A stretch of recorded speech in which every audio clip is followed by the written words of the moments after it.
Entreprise Jangine Samake Construction ale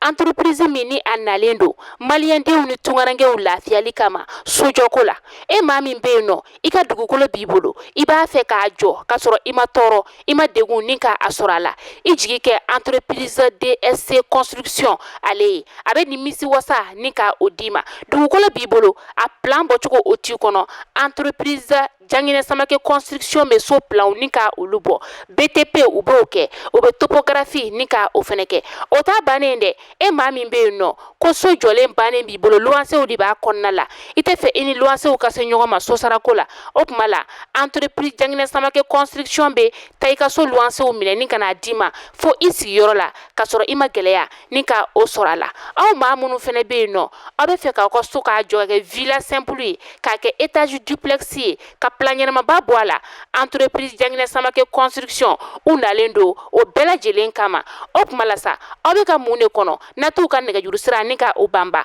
70 41 27 59 walima 66 23 18 58 u sigiyɔrɔ bɛnnen filɛ Moribabugu k'a gun station Orix yɛrɛ la Cɔyi entreprise Jangine Samake Construction o tuma la olu ka laɲini tɛ fosi ye ka se ka maaw nimisi wasa sojɔ ɲuman ko la.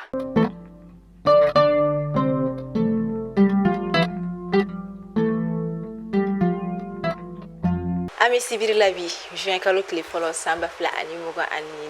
an b'a fɔ aw bɛɛ lajɛlen ni ɲantuma aw bisimila a ka kunnafoniyaw kɛnɛ kan Mali kunnafoni bɔlɔlɔsiraw fɛ aw minnu sɔgɔlen don an na Mali kɔnɔ Mali kɔ kan an b'a fɔ aw bɛɛ lajɛlen ni ɲantuma aw bisimila a ka kunnafoniya olu kɛnɛ kan.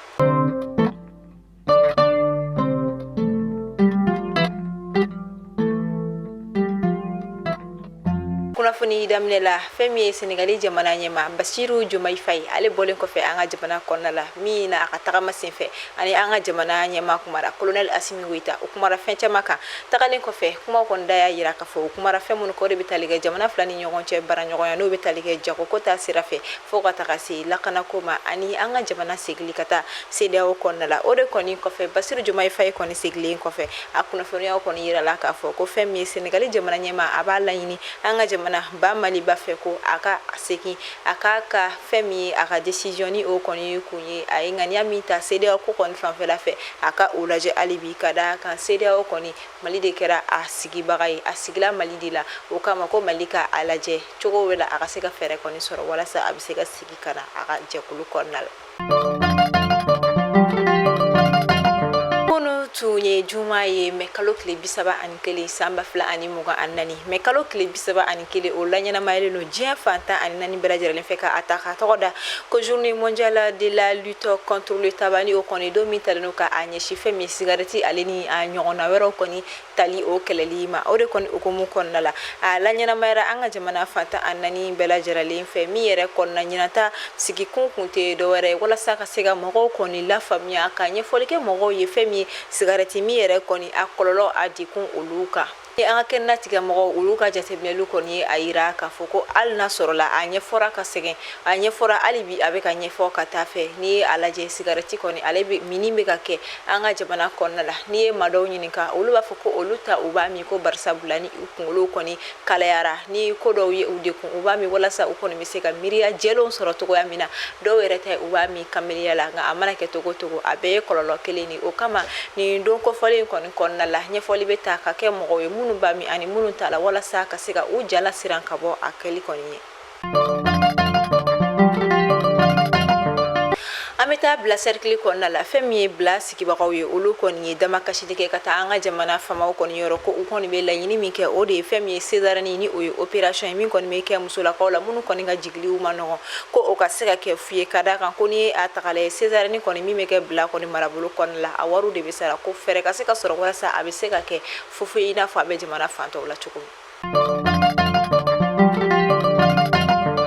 Kasangani sangani alamsadon tɛmɛnen ye kalo tile 30 sanba fila ani mugan ani naani Konga dugu kɔnɔna ni o bɛ an sango yɛrɛ kɔni marabolo kɔnɔna ni Burem kɔni commune kɔnɔna do ka sangani dɔgɔjɔlaw kɔni bɔtɔla u ka dɔgɔkun dɔgɔjɔ kɔni na n'u bɛ ka segin ka na u kɔni bɔyɔrɔ la fɛn min ka dɔn ka fɔ binkani wale tigilamɔgɔw kɔni binkani ta ka ɲɛsin ni ma kofɔlen ninnu kɔni ma min yɛrɛ kɔni kɛra Konga yɛrɛ kɔni dugu kɛrɛfɛ ka o bolofɛnw bɛɛ lajɛlen kɔni minɛ u la o kɔni kama dugumaw kɔni ye a seereya yira ka fɔ ko seli ɲɛkɔrɔlaw de kɔni be ko ni wagati kɔni faratiba kɔni ye min yɛrɛ kɔnɔ bɛ wele bila ka taa an ka lakana tigilamɔgɔw ka se ka fɛɛrɛ kɔni sɔrɔ ka d'a kan ni wagati ninnu kɔni mana surunya binkani wale kɔni bɛ ta ka ɲɛsin maaw ma kosɛbɛ.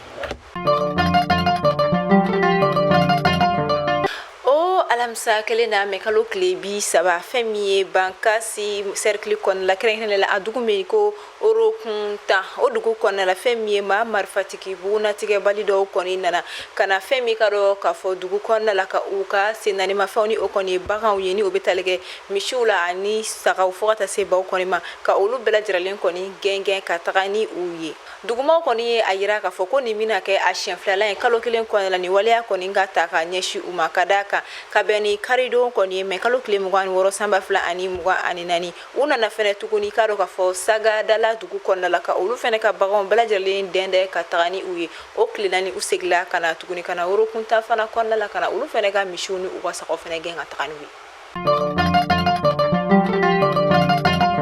CNJ ni o ye an ka jamana sifinnakaw kɔni ka jɛkuluba ni o ye comité national de la jeunesse ye kabi wagati bɔ olu kɔni ka baaraw bɛɛ lajɛlen kɔni k'u ɲɔngirila an ka jamana ɲɛmaaw kɔni fɛ ni o kɔni kun ye u ka baaraw yɛrɛ kɔni suspend ye an bɛ wagati min na i ko sisan o suspension kɔni wulila ka bɔ yen o b'a yira k'a fɔ CNJ kɔni bɛ se k'a ka baara olu daminɛ kura ye tuguni. An ka jamana procureur de la république a ko a b'a kunnafoniya fasoden bɛɛ lajɛlen tulo kan kan bɛ wagati min na i ko sisan wulikajɔ ni sɛgɛsɛgɛliw kɔni sigira sen kan ni o ye enquête ye fɛn min ka dɔn k'a fɔ binkani wale tigilamɔgɔ kɛlen kɔfɛ ka sifinnaka maa 9 minnu yɛrɛ kɔni fagala karidon kalo tile 19 nɛgɛ kanɲɛ 8 wagatiw la minnu yɛrɛ kɔni tun bɛ ka u kunda Tɔnbukutu dugu kan walasa ka se ka taa u ka concours sportif yɛrɛ kɔni kɛ ni o kɔni teni yɛrɛ ye concours ye minnu yɛrɛ kɔni fagala i ka dɔn maa marifatigi bugunatigɛbali dɔw kɔni fɛ ko ni wagati na wulikajɔ kɔni sigila sen kan walasa ka se ka yelen da a ko in kɔni ko kan an b'a fɔ hali bi ala ka fɛn min ka dɔn k'a fɔ a ko in kɔni lajɛya maa min kɔni ye nin waleya ninnu kɛ ala ka u minɛ ka di an ka jamana fintigilakaw ma. Jamana ministère de la communication et de l'économie numérique ni o kɔni y'an ka minisiriso min ɲɛsinnen don kunnafonidiko ani k'a dɔn k'a fɔ o kunnafonidiko sɔrɔ sira o kɔni ma olu ni k'a dɔn k'a fɔ direction nationale de l'économie numérique olu ka bolo di ɲɔgɔn ma kɔnɔna la o kɔni bɛna ɲɔgɔndan sigi sen kan ni min bɛna kɛ o tako filanan kɔni min ni a tɔgɔ dalen don ko fɛn min ye semaine de numérique ni o baara kɔni bɛna nun don juin kalo tile 25 n'a bɛ to sen na fɔ juin kalo tile 27 centre international de conférence de Bamako la CICB o kɔnɔna la o kama ko bɛ wele kɔni bila bɛɛ lajɛlen ma maa o maa kɔni y'a dɔn k'i bɛ se k'i sen don ni ɲɔgɔndan in kɔnɔna i ka taa i ka candidature kɔni déposer walasa ni ɲɔgɔndan ba in na i sen ka se ka ye o la.